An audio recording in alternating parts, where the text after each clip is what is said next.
Let me just interrupt for a minute and go back to Auschwitz for a minute. You mentioned you saw Mengele face to face. Mengele. How would you describe him? A tall, very good-looking young guy, very sure of himself, have his hand in his uniform like Napoleon, very similar, and he would just wave with his finger right and left. And some people refer to it, I either read it or I've seen it somewhere, but some people refer to him as the angel of death. Because if you would have won, I would say, to me he would look like a very kind, a man, I would say a typical gynecologist or something like that. Somebody that a pleasant looking person to a woman, looked intelligent, typical Nordic German type of a person. But I want to make a comment which a lot of people don't know. Do you know who was his teacher?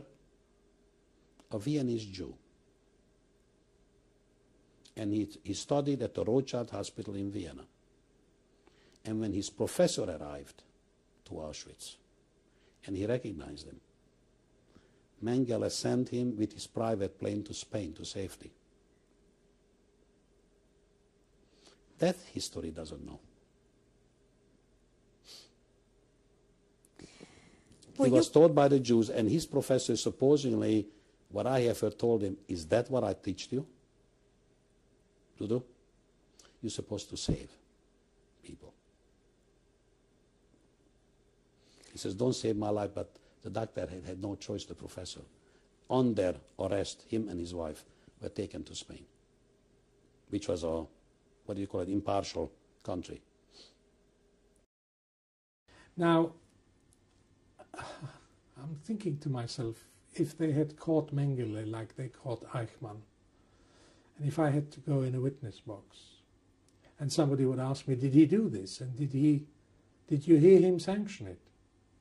I'd have to say, yes, he did sanction it. And it would be a jolly good defense for him. You know, extenuating circumstances. It would be very hard for a judge to consider. Because Mengele might have said in his defense that he saved whoever he could. And there would be witnesses who would say the same. I know a woman who has said that he saved her mother that way. And she was his female runner in the female camp. She lives here in London. I don't know her, I don't know her personally, but I've spoken to her. And she says the same. As I recall, he spoke a few words Hungarian. I mean, you know, he could be, he was a very, very interesting character. I mean, you know, in a perverse kind of way, I owe my life to him. I mean, this is it's really perversion to say that, but it's true. I mean, if he hadn't done those experiments, I certainly wouldn't be alive today, because all the other kids that came to Auschwitz from Page, the same transport, none of them survived. I mean, the only ones that survived were my brother and I. So, you know, I do owe my life to him, but it's really perverse to say that. This is tape 3 of the Mr. Thomas Simon interview. You were just telling us about Mengele himself. Did you have anything else to say about him? Well, as I say, I probably don't recollect too much about him because I was a child and I don't remember an awful lot. I more or less told you what I remembered about him. I can't say that he did anything terrible to me personally. I don't think I have any lasting effects of any of the experiments he did. I hope not, and I don't believe I do. I mean, I don't recall him ever injecting anything into my body or my brother's body, but I do know about him injecting other kids, and I do know that he did terrible things to other children and other twins. I'm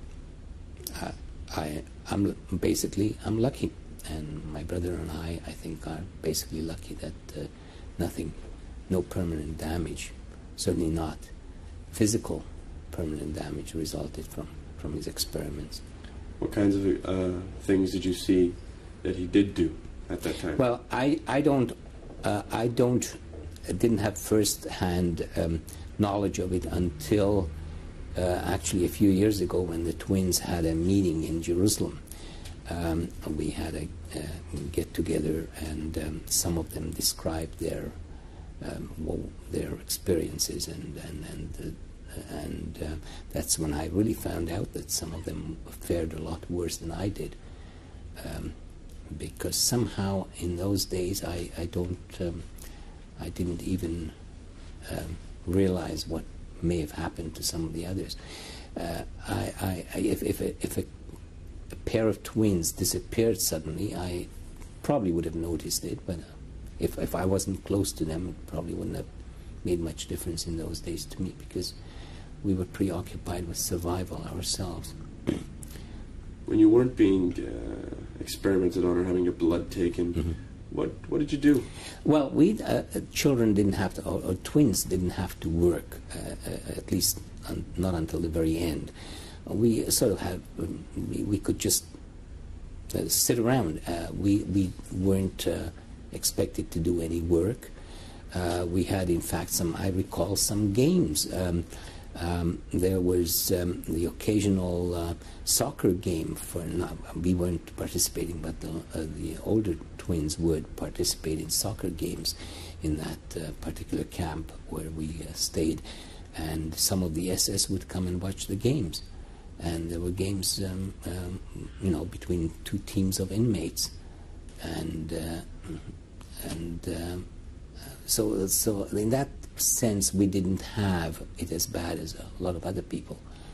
I mean, we were preserved for experiments. We weren't allowed to be touched. In fact, at some point, towards the, and it must have been in the fall or late fall, another doctor, SS doctor by the name of Dr. Thilo, did select us out for extermination, and that was one of the low points of my life, I suppose. We were there was a selection among the twins, and the children especially, who were incapable of doing any work and for future work, were selected for the gas chambers, and we knew we were going to be selected. We are being selected because our numbers, 2 numbers, were taken down, and that was a clear sign that that night we're going to be taken to the gas chambers. And Mengele apparently didn't know about it. It was another doctor who did it behind his back, and there must have been some rivalry between them or some such thing. And when he was notified,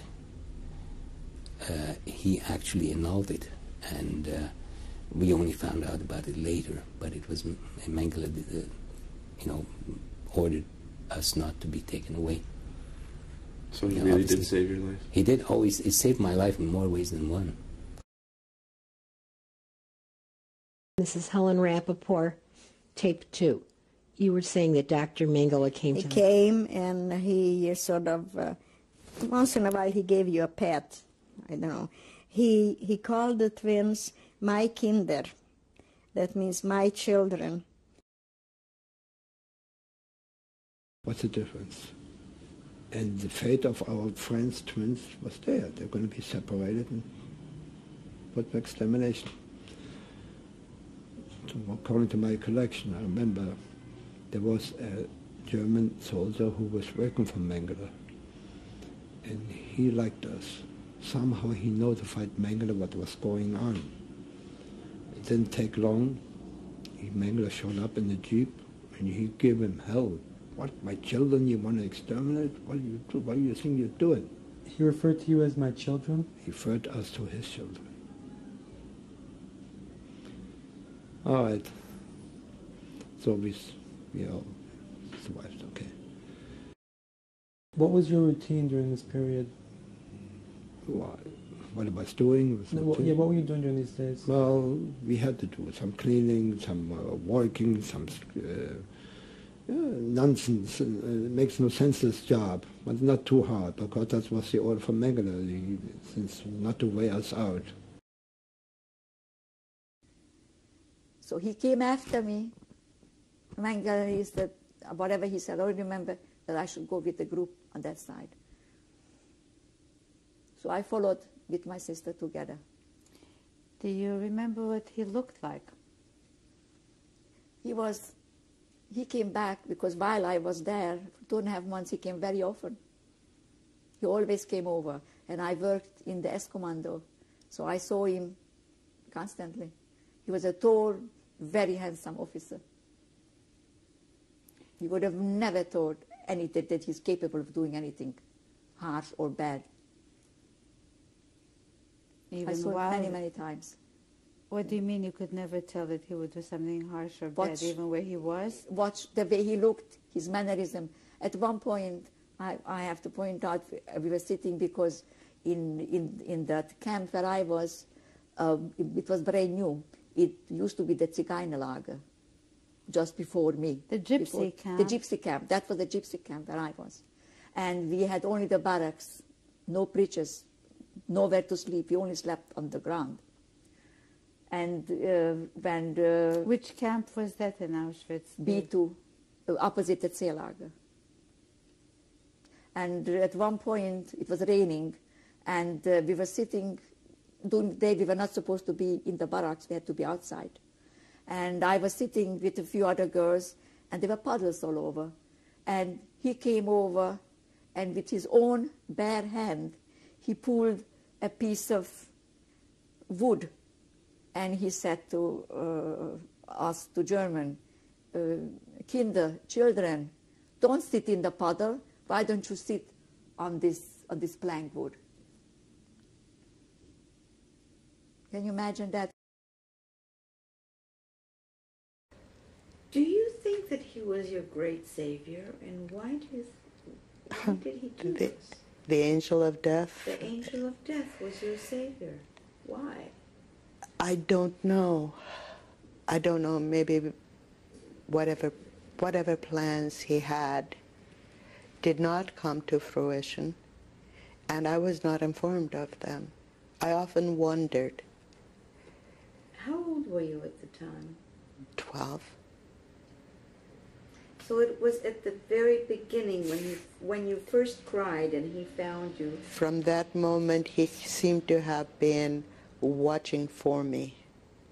You touched him in some way when you were crying so That's desperately. That's a possibility. What do you think? I think maybe the hysteria, it could have been the fact that the spelling of my last name is a German spelling. It's not a Jewish spelling. Spell it again. Felsman. Now, Felsmans with a D or a Z are Jewish. Felsmans with an S are German. So you And at one time we had a double N, which I forgot to say. The Hungarians took away the second N because that was a sign of upper class or upper echelon Germanic, and it was taken away. So perhaps he believed in his heart of hearts that I was a German or came from German stock, and so that may have had a lot to do with it. What color was your hair? Very blonde. And my eyes are, well, they're really changeable. They're hazel. Sometimes blue, sometimes green, and sometimes gray. So they were light. They were not the caricature of the Jew, with a hook nose, dark hair, dark beady eyes, so forth and so on. I looked more Germanic or Slavic than I did the so-called Jewish look. So he selected you out to go to a work camp. Mm-hmm. in Breslau. Sitting cross-legged for 2 hours. Rolling. That was a picture of me about 2 weeks before Passover, the last Passover before we went to concentration camp. What year? Do you know? That was in 1944.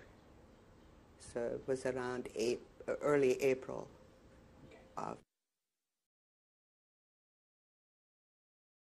This number, B2839, was tattooed on my arm in Birkenau concentration camp. We were not very long in Dachau.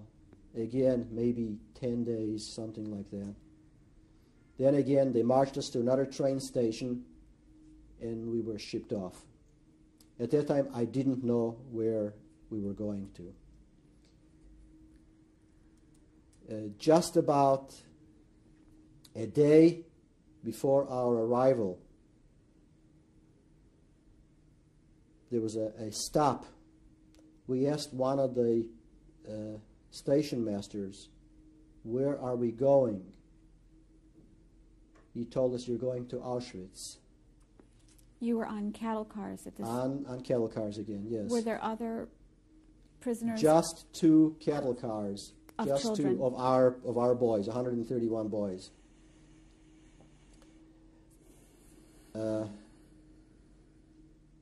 The Polish man told one of the boys who was in my car, who spoke Polish, that it is not a very good place to be in. So that boy decided he's going to jump the train. Another one joined him. He says, I'll go with you." The rest of us said, "Yes, maybe that's what we should do." They were able to lift up a board from the floor of the cattle car. The first one got out. We saw him through the cracks of the cattle car get up after he jumped out and make it into the wooded area. The second kid who jumped out didn't make it. Either he was noticed, we heard some shots, but he just stayed flat between the rails. He didn't move. No one else decided to go. We arrived in Auschwitz late at night. We got off the train. We were all lined up. There was a little boy with us. He was probably not more than 7 years old. His name was Motele, a beautiful little boy. He liked to give commands, like "Attention, take your hat off." We followed him. We all marched. There were SS guards all the way around us with dogs. I asked one of the guards, "Where are we going?" He says, "Shut up." And we walked by the main camp, which was so huge it was hard to believe that this could be a concentration camp. Barracks after barracks, rows after rows. And it looked like a scene out of hell. It's the first time I've seen women with their hair shaven off totally. They were running back and forth. We were taken through a wooded area. We stopped in front of a big building with a huge chimney. We were all lined up. And an SS officer came over. I found out later this was Mengele. I didn't know who he was. And a lower-ranking officer is talking to Mengele. In the meantime, that little guy, Motele, yells out a command, "Attention!" We all snapped to attention. He says, "Hats off." We all took off the hats in unison. Mengele looked at us. He was very impressed with this group of nice-looking kids who were so nicely organized. And when the under officer asked Mengele, he said in German, he said, "Sind die zum Vernichtung?" And here I hear it. He says, "Are they to be killed? We were standing in front of the crematorium." And he says, "No, let them go to Lager A."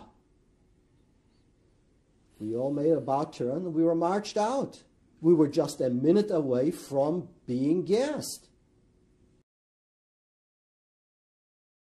In the Revier, that was the so-called hospital. That was more or less meant for the Germans and partly for the Poles who were there, Poles and Ukrainians. But those in charge, the doctors and the nurses, they were all Slovak girls. And the one, Anna, she was in charge of the whole Revier. And she was a doctor's student. She was studying in Prague. Actually, she was a Yugoslav. And she must have had a relation in Slovakia while she studied in Czechoslovakia. And she was a very bright, tall, brunette, good-looking girl. And she had, I think, 3 or 4 semesters. And with her, the blockout, we arranged, kind of, we're all friends, we arranged that we could, friends and sick people, to send in the evening, after the evening appel. In the evening it wasn't. We didn't have appel in the evening. We didn't have selection in the evening. After that appel, and whom we want, that she accept in the Revier there, that they could stay over there, because in the Revier she was this head doctor, this Anna. She was pretty well informed. She was a very, very clever girl as well. And she was informed what's going on. They didn't have the selections over there. It was not said that Jewish people couldn't go there, but right. Today is the 13th of September 1996. You were telling me about Anna. Anna was a very, very big help. And a lot of people could be grateful to her. She was in charge there, and that was kind of like a different camp. There was a doctor, Mengele, in charge, and the selection were not frequent there. And she and this Mengele had quite respect. She was a doctor too somehow, you know. And he was, you know, with his nose up. He did not made friend with the other SS. They were beneath him, you know. And he even with the Lagerführer, the SS in command, he did not talk or act the way he did to Anna. See, they were all. He knew who they are. They were all I think the worst of the worst from the Germans. Whether they were in charge or whether they were, that was all Ausschuss. Dr. Otto Heller, who was a pediatrician. And Dr. Otto Heller became the right-hand man of Mengele, too. And so he was able, because of the influence he had, and that is a very interesting sort of thing, because he had enough influence with Mengele to save his wife, his daughter, and he got killed by a stray bullet during the time of liberation. Otherwise he also would have survived, because Mengele protected him, the whole family. Mengele was there, like I would see him now. I'll never forget his face, that's one thing, never. What did it look like? Very good looking, tall, husky. They say in Yiddish, gesund wie ein Pferd, if you know what that means. Healthy like a horse.